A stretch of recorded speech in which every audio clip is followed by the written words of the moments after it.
Assalamualaikum. Nama saya ialah Nur Atini binti Muhammad Nur. Nombor matrik saya ialah KBJ 208-10323. Saya daripada Seksyen 3 dan saya memegang watak sebagai pendakwa raya. Hai, nama saya Nur Edina binti Azman. Nombor matrik KBJ 208-10352. Saya dari Seksyen 3 dan saya memegang watak jurubahasa. Nama saya Nur Ansazana binti Kamal Arifin daripada Seksyen 3. Nombor matrik saya KBJ 208-10336. Saya memegang watak sebagai saksi. Hai, Assalamualaikum. Nama saya Natina binti Muhammad Nur. Nombor matrik saya adalah KBJ 208-10321 dan saya dari Seksyen 3. Saya memegang watak sebagai pegang bela dan juga tertuduh. Dan Nur Iman binti Muhammad Laki dari Seksyen 3. Nombor matrik KBJ 208-1191. Saya berpegang watak sebagai hakim.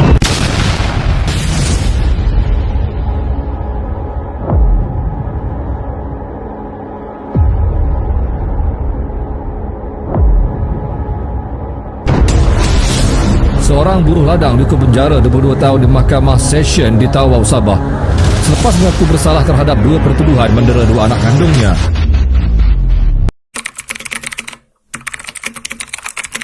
Peringatan kepada semua, sila matikan telefon bimbit dan pastikan dalam keadaan silent ketika prosedur mahkamah sedang berlangsung. Anda semua dihendaki menjaga tingkah laku dan menghormati mahkamah. Jangan membuat bising dan dilarang untuk menyilang kaki. Duduk dengan elok dan sekiranya kamu gagal untuk mematuhi larangan ini, tindakan menghina mahkamah boleh diambil ke atas kamu. Terima kasih, hadirin diminta untuk duduk. Jurubahasa, ada berapa kes pada hari ini? Ada 1 kes terkapar untuk sebutan, Puan. Sila teruskan. Di dalam mahkamah Session di Sabah, kes jenayah mendera 2 kanak-kanak yang berumur 2 dan 7 tahun dengan bertujuan untuk mengugut isterinya supaya pulang ke rumah. Mereka tertuduh bapa kandungan yang bernama Nasir Basir dan berumur 26 tahun dibawa ke kandang tertuduh. Puan Hakim, saya Nur Atini binti Muhammad Nur, timbalan pendakwa raya yang akan menjalankan pendakwaan kes ini. Nasir Basir yang mewakili pengguamnya yang bernama Nur Atina binti Muhammad Nur. Saya mohon izin agar pertuduhan ini dibicarakan kepada tertuduh, Puan Hakim. Jurubahasa, sila bacakan pertuduhan. Tuan Nasir Basir, Saya bahawa kamu, Nasir Basir, pada 13 Mac 2020, kira-kira jam 3 petang, di nombor F4 Perumahan Pekerja Ladang Jiran Division Ulu Balong, Jalan Tawau, Kunat telah mendapati berlakunya kes penderaan antara bapa kandung yang didakwa mendera kanak-kanak yang berusia 2 dan 7 tahun dan sebuah telefon bimbit tertuduh juga turut dirampas kerana dipercayai digunakan untuk merakam video tersebut. Selain mengacau sebelah pisau yang berukuran 31 cm, serta didapati bahawa tertuduh berkali-kali memijak kaki, perut, leher dan kepala mangsa. Oleh yang sedemikian, kamu telah melakukan kesalahan di bawah Seksyen 31-1-A Akta Kanak-Kanak 2001 dan Seksyen 233 Akta Komunikasi dan Multimedia 1994. Adakah kamu faham dengan pertuduhan ini? Saya faham. Adakah kamu mengaku salah atau ingin meminta untuk dibicarakan? Saya mengaku bahawa saya tidak bersalah atas tuduhan tersebut dan meminta untuk dibicarakan. Ya, Yang Arif, saya memohon bahawa mahkamah mempertimbangkan hukuman berat dan setimpal bukan hanya sebagai hukuman kepada tertuduh, tetapi menjadi pengajaran kepada masyarakat agar tidak sewenang-wenangnya melakukan jenayah sedemikian. Betul Yang Arif, saya bersetuju dengan kata-kata timbalan pendakwa raya tersebut kerana kes ini berkenaan anak kandung tertuduh sendiri dan masa tersebut akan membesar dengan mengalami trauma berkekalan sepanjang hayat mereka selain penderaan dialami mereka yang sangat teruk. Baiklah, pihak pendakwa raya, adakah kamu bersedia untuk prosedur selanjutnya? Dia Yang Arif, pihak pendakwa raya akan mengemukakan seorang saksi pendakwaan. Kami memohon kebenaran mahkamah yang mulia ini untuk memanggil saksi itu, iaitu jiran bersebelahan dengan rumah keluarga tersebut, iaitu Nur Ainsazwa Diana binti Kamal Arifin untuk berikan keterangan.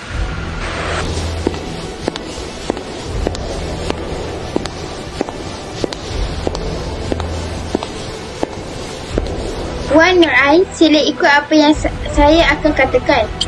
Bahawanya saya Nur Ain Syazwala Diana binti Kamal Arifin Nur Ain Syazwala binti Kamal Arifin dengan sesungguhnya mengaku bahawa segala keterangan yang saya akan nyatakan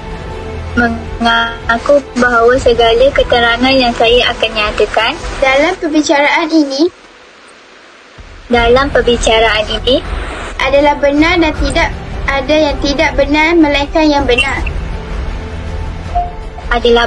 tidak ada yang tidak benar melainkan yang benar. Dengan izin Yang Arif, saksi sila nyatakan kepada mahkamah ini tentang nama, umur dan pekerjaan anda. Saya Nur Ain Syazwala binti Kamal Arifin berumur 45 tahun. Sekarang saya merupakan seorang guru di SMK Agama di Sabah. Apakah tujuan Puan hadir ke mahkamah pada hari ini? Tujuan saya hadir ke mahkamah hari ini untuk memberi keterangan mengenai penderaan kanak-kanak yang didera oleh bapa kandungnya sendiri. Penganiayaan terhadap siapa itu Puan dan berapakah umur kanak-kanak tersebut? Terhadap kanak-kanak yang berumur 2 dan 7 tahun. Baiklah, bolehkan Puan menceritakan keadaan semasa kedua masa kanak-kanak tersebut ketika bersama dengan tertuduh di perumahan? Kami sekeluarga bekerja dan hanya pulang lewat petang jika kami tidak tahu apa yang berlaku di rumah tersebut. Sesekali kami juga mendengar suara budak menangis yang kerap meminta pertolongan. Tetapi kami hanya memikirkan ianya merupakan pergaduhan normal antara anak dan bapa. Oleh itu, saya dapat mengetahui bahawa masa didera oleh bapa kandungnya sendiri kerana pada hari kejadian, saya ingin pergi ke kedai runcit. Lalu saya ternampak dengan kanak-kanak itu di dalam kedai runcit tersebut dan mereka kelihatan seperti ketakutan dan juga menyembunyikan sesuatu. Malah, di badan mereka juga mempunyai beberapa kesalebam luka yang sangat teruk. Apakah reaksi masa ketika itu? Dalam keadaan yang sangat ketakutan, saya ada melambai-nya, namun mangsa tidak membalas lambaian saya dan terus berlari masuk ke rumah. Adakah Puan berada di lokasi penderaan? Apakah yang berlaku sebenarnya kepada mangsa? Ya, saya berada di lokasi penderaan kerana saya menginkuari mereka hingga mereka pulang ke rumah. Sesampainya mereka di rumah, saya mendapati kebetulan pintu rumah mereka terbuka. Lalu saya ternampak bahawa bapa kandung sendiri mendera kedua-dua anak mereka tersebut tanpa belas kasihan. Kanak-kanak itu berkali-kali dipijat di kaki, leher, perut dan kepala mangsa. Setelah itu mengacukan pisau sambil mengugut mahu membunuh kanak-kanak berkenaan. Semasa kejadian, mangsa dan bapa kandung itu ternampak saya yang berada di depan pintu. Lalu saya sempat melarikan diri dan juga menelefon polis. Baiklah, adakah Puan mempunyai bahan bukti? Ya, saya mempunyai bukti rakaman yang menyatakan kanak-kanak tersebut didera oleh bapa kandungnya sendiri. Ya Arif, di sini saya ingin kemukakan satu bahan bukti. Ada tambahan lain mahu ditambah? Tiada timbalan pendakwa raya. Baiklah, mohon bahan bukti ini ditandakan sebagai bahan bukti. Ya Arif, setakat ini dahulu. Saya meminta agar saksi dibebaskan. Terima kasih pendakwa raya. Tuan Hakim, pihak kami ingin membuktikan bahawa Encik Nasir Basir bersalah dalam kes penderaan terhadap kanak-kanak berumur 2 dan 7 tahun. Pertama, pada hari kejadian tersebut, tertuduh mempunyai perselisih faham dengan isterinya sehingga isterinya merajuk lalu keluar daripada rumah itu. Dengan itu, fakta dibuktikan oleh keterangan-keterangan saksi kami iaitu Nur Ain Syazwala Diana binti Kamal Arifin yang berjaya membuktikan bahawa kesan kecederaan pada mangsa adalah benar yang dilakukan oleh tertuduh.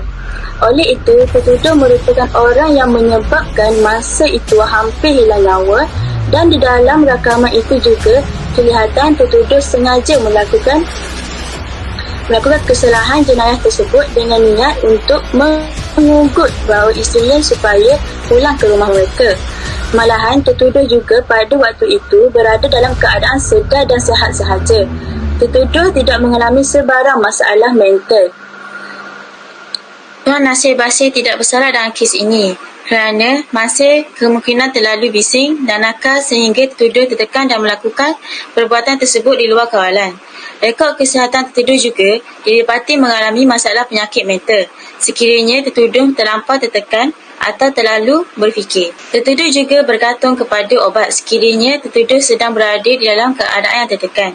Maksudnya, tertuduh akan mengambil obat sekiranya perlu dan kemungkinan semasa kejadian, tertuduh tidak sempat untuk mengambil obat dan menahan emosi.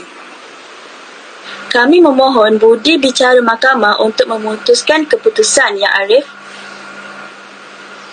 Baiklah, setelah mendengar hujah-hujah kedua penggual bela dan timbalan pendaya, mahkamah memutuskan bahawa saya tidak akan memberikan tertuduh diikat jamin.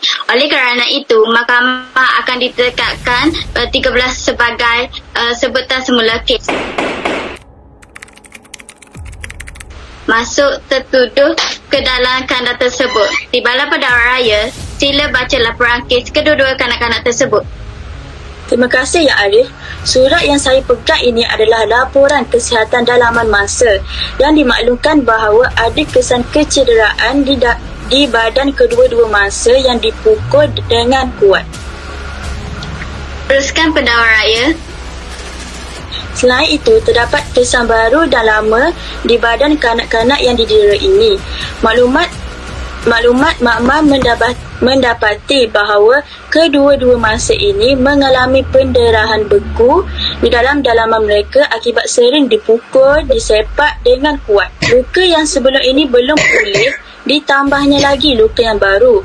Hal ini jelas menunjukkan bahawa tertuduh selama ini memang sengaja mendera mereka, bahkan bukan kerana perselisih faham antara isterinya sahaja.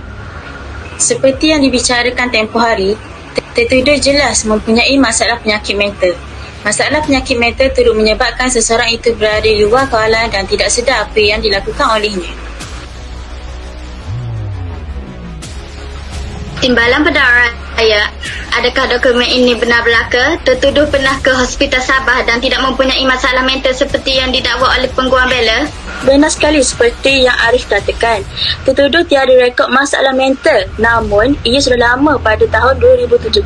Yang Arif dan pengguam bela sila buka dokumen Magistrik Tawau Sabah tahun 2019 yang saya edarkan tadi. Tertuduh Nasir Basir, saya mendapati bahawa 20 September 2019 kamu didakwa di Mahkamah Magistrik Tawau Sabah kerana kesalahan memukul anak-anak dan isteri kamu sehingga mendatangkan kecederaan di pipi, hidung dan mulut kira-kira 12.45 malam. Adakah ini benar? Tertuduh, adakah kamu mengaku bersalah atas segala yang saksi dan timbalan pendakwa raya hujahkan? Ya, saya mengaku atas segala tindakan dan kesalahan yang telah saya lakukan. Timbalan pendakwa raya, adakah kamu menambahkan lagi? Ya Arif, saya sudah tidak mempunyai soalan lagi. Baiklah. Setelah meneliti fakta dan bukti yang dikemukakan, mahkamah memutuskan bahawa tertuduh didakwa mengikut Seksyen 13-1-A Akta Kanak-kanak 2001 yang diperuntukkan hukuman denda dan tidak melebihi RM50,000 atau penjara 20 tahun atau kedua-duanya. Mahkamah selesai. Terima kasih. Terima kasih.